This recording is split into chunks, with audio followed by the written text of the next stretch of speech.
마음밭을 옥토로 갖고 복음의 씨를 뿌리자라는 제목으로 하나님의 말씀을 전하도록 하겠습니다. 제가 이 제목을 하나 더 정했는데요. 두 번째 제목은 많은 열매를 맺을 수 있는 비결, 순종이라는 또 제목을 지어봤습니다. 이 예수님께서 하나님 나라의 복음을 가르치실 때 이 배에 올라가서 말씀을 전하셨을 만큼 그 주위는 많은 사람들로 인해서 인산인해를 이루고 있었습니다. 1절 말씀 함께 읽겠습니다. 1절입니다. 예수께서 다시 바닷가에서 가르치시니 큰 무리가 모여들거늘 예수께서 바다에 떠있는 배에 올라앉으시고 온 무리는 바닷가 육지에 있더라. 아멘. 이 많은 무리들이 예수 그리스도의 복음의 이 말씀을 듣기 위해서 몰려들었지요. 예수님은 모여든 많은 사람들을 향해서 비유로 말씀을 하셨습니다. 바로 우리가 잘 알고 있는 씨 뿌리는 비유인데, 이 성경에서 비유라는 것은 일상적인 소재를 빗대어서 진리를 가르치기 위해서 이 표현하는 방식을 비유라고 이야기합니다. 예수님께서는 때로는 이 제자들이 알아듣기 쉽고 좀 잘 알아들으라고 비유를 통해서 말씀하셨고요. 또 때로는 이 지도자들 앞에서 이 진리를 전달하시고 싶으신데 이 유대 지도자들이 말꼬리를 잡고 또 트집을 잡을까봐 일부러 그 트집을 잡히지 않기 위해서 이 비유를 사용하셨던 적도 있었습니다. 오늘 본문에서 예수님께서는 씨 뿌리는 자들의 비유를 통해서 이 똑같은 씨앗을 뿌리지만 땅의 환경에 따라서 땅의 어떤 상태에 따라서 결과가 달라짐을 우리에게 말씀하고 계시죠. 제대로 심기지 않는 씨앗은 제대로 자랄 수가 없고 또 좋은 땅이 아니면 수확을 기대할 수 없음을 우리에게 말씀하고 있습니다. 마찬가지로 신앙의 열매라는 것은 이 하나님의 말씀, 이 복음의 씨앗을 받는 이 성도들의 마음 상태에 따라서 각각 다르게 나타남을 또 말씀해 주고 있죠. 특히 이 비유는 마지막에 들을 귀 있는 자에게 주신다라고 말씀하시면서 들을 귀 있는 자에게 주시는 교훈으로서 이 말씀에 이 순종하는 그 의지가 아주 중요함을 우리에게 말씀하고 있습니다. 이 농부가 씨를 뿌립니다. 그런데 그 씨는 길가와 돌밭 그리고 가시덤불에 이 씨가 뿌려지죠. 문제는 이 제가 말씀드린 이 세 가지 밭이 좋은 밭이 아니기 때문에 잘 자라나지 못합니다. 하지만 좋은 땅에 뿌려진 씨는 오늘 기록된 대로 30배, 60배, 100배의 결실을 얻게 된다라고 말씀하고 있습니다. 이 예수님의 말씀을 얼핏 생각하면 씨에 대한 이야기 같죠. 하지만 이 농부가 이 좋은 밭에 뿌려야 된다, 이 씨를 좋은 밭에 뿌려야 된다 이렇게 결론 내릴 수가 있지만, 하지만 예수 그리스도의 이 비유는 씨 뿌리는 이 씨의 이 중심이 있는 것이 아니라 밭에 이 중심이 있음을 여러분 기억하시기 바랍니다. 이 씨라는 것은 복음이며 하나님의 말씀이죠. 그리고 밭은 사람의 마음을 말씀하고 있습니다. 그래서 예수님께서는 본문에서 우리들의 마음의 밭에 대해서 말씀하고 계신다는 거예요.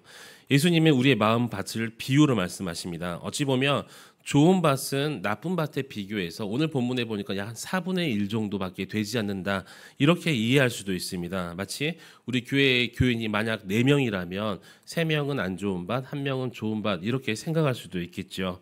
하지만 주님의 말씀은 이게 아니라는 거예요. 제가 어린 시절 방학 때가 되면 담양에 있는 광주 옆에 담양이라는 곳이 있는데 할머니 댁에 이 놀러를 갑니다. 거기는 뭐 조그만 하천도 있고 그래서 조개도 이 강조개 있잖아요. 민물 조개도 잡기도 하고 재밌게 놀았었는데, 할머니께서 그때 고추 농사를 지으셨어요. 그래서 이 가을에 수확철이 되면 이 재활용 봉지 큰 거 있죠. 그거 하나 딱 갖다 하면 100원씩 94년도에 그렇게 주셨던 걸로 기억을 합니다. 이렇게 가을이 되면 고추를 수확했던 경험도 있었는데, 근데 제가 기억나는 게 꼭 이 고추밭을 이 고추 모종을 심기 전에 밭을 한번 갈고 비닐을 씌우는 작업을 해요. 그때 돌을 함께 할머니와 골라냈던 기억이 있습니다. 우리도 농사 지을 때 밭에 이 뭐 나무 뿌리가 있는지 돌이 있는지 먼저 밭을 일구기 시작하죠. 과거에는 황소나 소 이런 것들을 이용했지만 지금은 트랙터, 농기계를 이용해서 이 밭을 가기도 합니다. 어느 정도 돌을 골라내고 흙을 엎어서 씨를 뿌리죠. 그런데 이 농업의 방식이, 농사짓는 방식이 우리 때와 그때 이스라엘 그때와 방식이 전혀 달랐어요.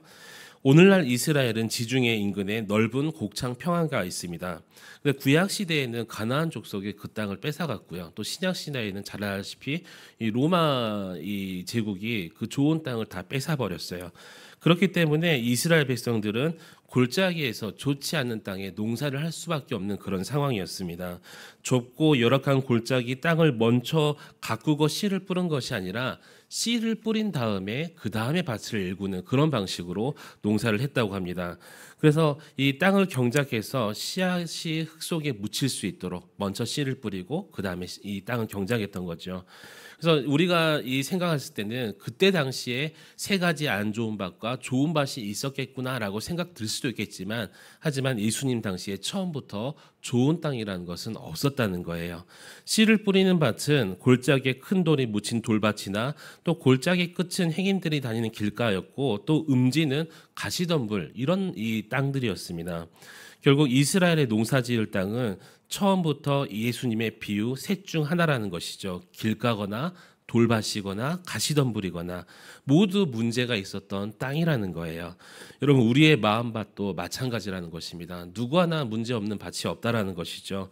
우리 가운데 처음부터 예수님이 필요 없고 주님의 은혜가 필요 없는 사람은 아무도 없다라는 거예요. 그래서 하나님의 말씀과 복음이 필요 없는 마음밭은 아무도 없듯이, 우리에게 그 척박한 땅이지만 말씀의 씨가 제대로 심겨지고 또 우리가 그 말씀을 순종하면서 그 밭을 경작하며 나아갈 때 많은 열매들이 맺어짐을 여러분 믿으시기 바랍니다. 앞서 말씀드렸지만 우리 모두 크고 작은 문제를 가지고 있죠. 우리 마음속에 돌이 얼마나 많은지 모르겠어요. 가시도 있고요. 길가에 뿌려진 것 같고, 모두 우리의 마음밭은 문제 덩어리라는 것입니다. 그래서 우리의 마음밭을 가리켜서 이 에레미야 17장 9절에 만물보다 거짓되고 심히 부패한 것은 마음이라 누가 능히 이를 알리오마는 이라고 말씀하시면서 정말 우리의 마음이 부패된 상태에 대해서, 정말 악한 거에 대해서 말씀하고 있다는 것입니다. 그래서 마음으로 생각하고 계획하는 것까지 악하다라고 말씀하시면서 창세기 6장 5절 말씀에 여호와께서 사람의 죄악이 세상에 가득함과 그의 마음으로 생각하는 모든 게 계획이 항상 악한 뿐임을 보시고. 아멘. 그래서 우리 마음속에는 누구나 다 마찬가지로 한 사람도 죄 없이 악하다는 것을 말씀해주고 있다는 거예요. 그것이 바로 길가거나 돌밭이거나 가시덤불이겠죠. 그래서 우리는 말씀과 복음으로 우리의 마음밭을 다시 한번 경작해야 됨을 여러분 믿으시기 바랍니다. 사람이 아무리 열심히 자기 밭을 가려고 해도 워낙 악한 사람이고 본질상 죄의 자녀이기 때문에 우리가 스스로 마음을 경작해도 그 밭이 좋은 밭으로 될 수가 없음을 우리에게 말씀한다는 것입니다.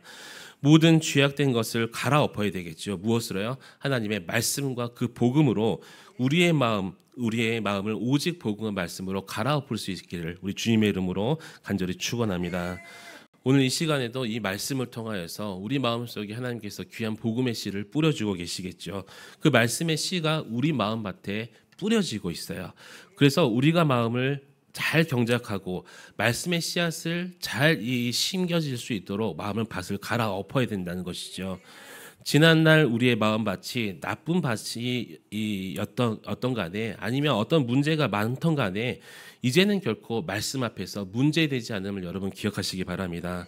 지금 말씀이 떨어질 때 그 말씀을 잘 아멘으로 받아들이고 우리가 순종한다면 더 이상 우리에게 열매 맺지 못하는 그런 밭이 아니라 많은 열매가 맺어진다는 것이죠. 우리 8절 말씀 함께 읽도록 하겠습니다. 8절입니다. 시작.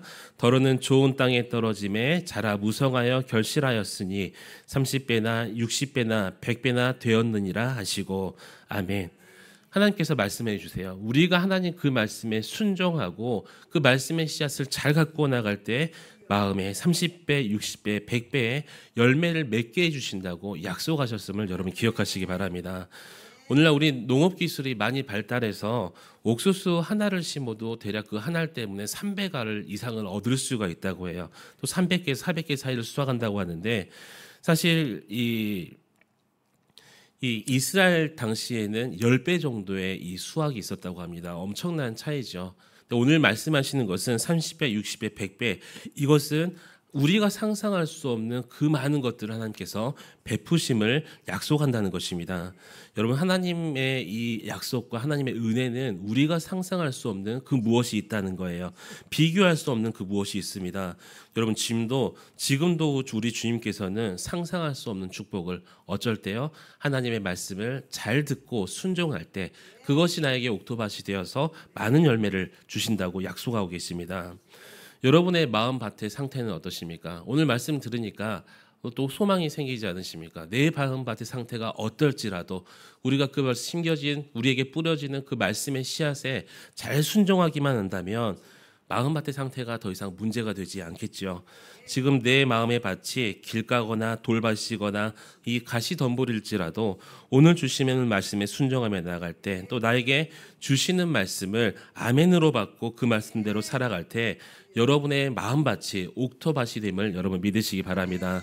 그래서 우리가 낙심하고 범죄하고 마음밭이 길가이거나 돌밭이거나 이 가시덤불처럼 되어 있을지라도 우리에게 주시는 그 하나님의 말씀은 정말 귀한 복음, 내 마음밭을 변화시킬 수 있는 유일한 복음을 여러분 기억하시고 그 말씀 붙들고 기도하며 나아가시기를 우리 주님의 이름으로 간절히 축복합니다. 하나님 말씀은 힘이 있다고 말씀하고 계세요. 우리 마음밭을 아무리 죄악에 오염된 밭일지라도 하나님 말씀은 히브리서 4장 12절 말씀처럼 하나님의 말씀은 활력이 있어 좌우에 날선 어떤 것보다 예리하여 혼과 영과 및 관절과 골수를 찔러 쪼개기까지 하며 또 마음의 생각과 뜻을 판단하나니. 아멘. 이 능력 있는 하나님의 말씀이 우리의 마음밭을 갈아엎으시고 많은 열매를 맺게 하심을 여러분 믿으시기 바랍니다. 그래서 오늘 또 내 마음의 밭을 하나님의 말씀으로 순종하며 그 마음밭을 갈아엎고 하나님의 말씀을 들을 귀와 또 깨달을 수 있는 마음을 달라고 하며 기도하며 나아가시면서 풍성한 열매를 맺을 수 있는 오늘 하루 또 여러분의 복된 인생 되시기를 우리 주님의 이름으로 간절히 축원합니다. 오늘 기도하실 때 나의 마음의 밭의 상태를 우리 하나님께 고할 수 있는 시간이 되었으면 좋겠습니다. 무슨 말이냐면 하나님, 내 마음 내 스스로 고칠 수 없고 내 스스로 경작할 수 없지만 하나님 말씀의 씨앗을 우리에게 뿌려주시고 그 말씀에 순종할 수 있는 믿음을 우리에게 허락하여 주셔서 또 하나님께서 원하시는 많은 열매 맺게 해달라고, 그 열매가 바로 우리 또 이 믿지 않는 모든 사람들에게 또 더 전해질 수 있는 복된 기회가 되게 해달라고 주님의 이름 한번 부르짖고 간절히 기도하며 나아가시